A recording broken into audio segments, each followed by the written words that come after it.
Just because you might feel like you can begin running after having a baby does not mean that your body is physically ready. I'm Dr. Mae Hughes, pelvic floor physical therapist, mom of two, and today I'm walking you through the exact return to run checklist I go through with my patients in real life to make sure that you are ready to start running without experiencing pelvic floor dysfunction such as leakage or heaviness or even knee, hip, or low back pain. Anywhere from 30 to 50% of postpartum runners experience pelvic floor symptoms if they start running before their body is ready.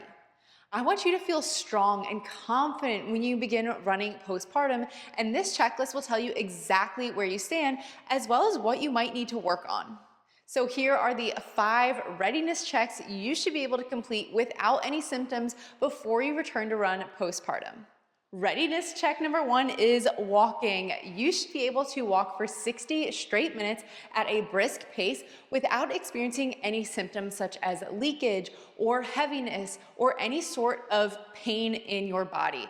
If you cannot walk for 60 minutes without experiencing symptoms, how are you going to be able to return to run?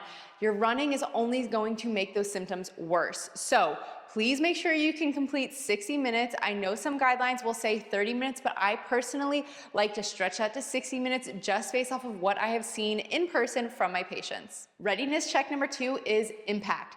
You should be able to complete all 5 moves without symptoms to ensure that your body is capable of tolerating impact. Move number 1 is single leg balance. Is as easy as it seems. You're simply going to stand on one leg, staying tall through your spine, and you should not wobble or lose your balance within those 10 seconds.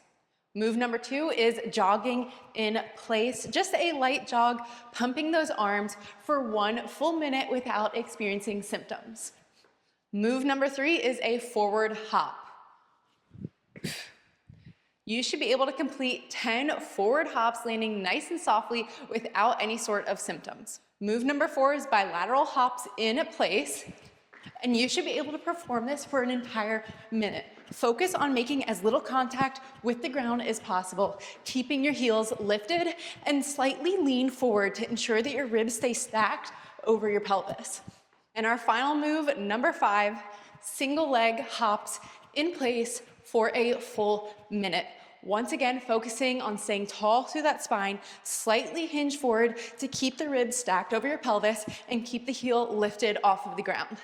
Readiness check number 3 is lower body strength. You need to be strong in order to run. You should be able to complete these 5 movements for the specified number of reps without symptoms.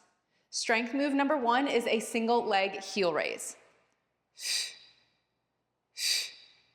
You should be able to perform 20 reps on each side, staying tall through that spine as if someone's pulling you with a string towards the ceiling, slightly leaning forward to keep the ribs over your pelvis. Strength move number 2 is a single leg squat to a chair, extending one leg out in front of you. Exhale, engage your core, then take a soft inhale onto the sides of the ribs as you squat down, just barely touching your booty to a chair. Exhale, come to stand. You should be able to perform this for 10 reps on each leg without experiencing any pain or symptoms. Strength move number 3 is a single leg running man. What this looks like is you're going to stand on one leg, let's say the left leg. Then you're going to extend your right arm and right leg out long.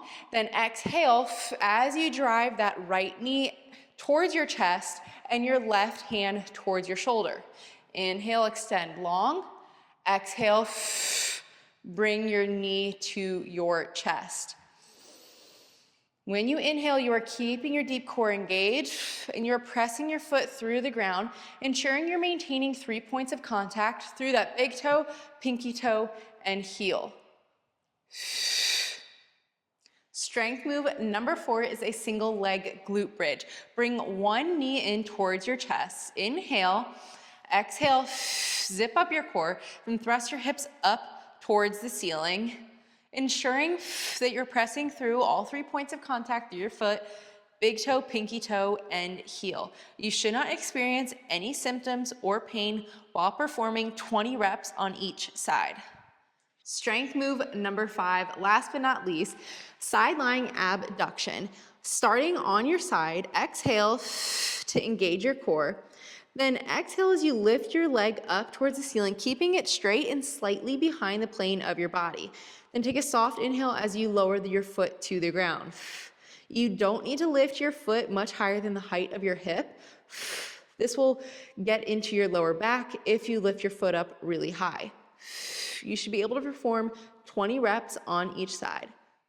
Readiness check number 4 is core strength. You need to have a strong core in order to run symptom-free. You should be able to complete these 2 movements without symptoms for the specified amount of time. Core strength movement number 1 is a front plank, which you should be able to hold for a full minute without symptoms. Keep your shoulders directly over your wrists and your feet are about hip-width apart. Your deep core is engaged the entire time, pressing your hands down into the mat to help maintain engagement through your entire trunk. Check for any coning or doming, which is a protrusion at midline, which is a sign that you're unable to effectively manage your pressure or that the exercise is just too hard for you. Core strength movement number 2 is a side plank. You're going to get into your side, propped up on your forearm with your shoulder directly over your elbow. Inhale, exhale, zip up the core, lift your hips up towards the ceiling.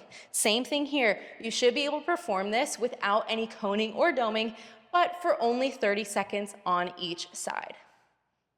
Last but not least, readiness check number 5, pelvic floor function. You should be able to complete these 3 types of pelvic floor contractions in standing without any symptoms.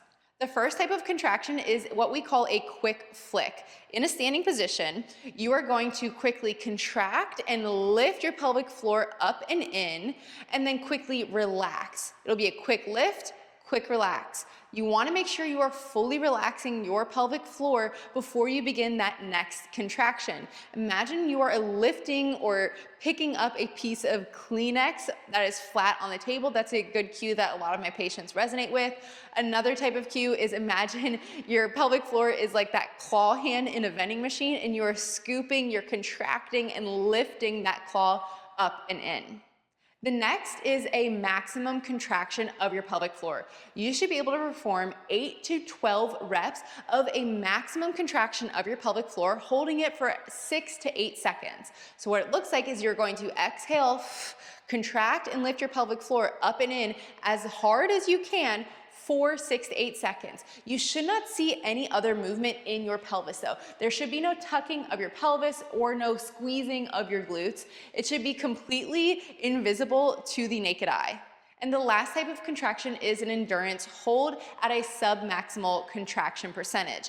You're going to exhale, contract and lift your pelvic floor up and in, but only about 30 to 50% of that maximum hold. And you're gonna hold this for 60 seconds. One thing to note with all these contractions is you should not be holding your breath.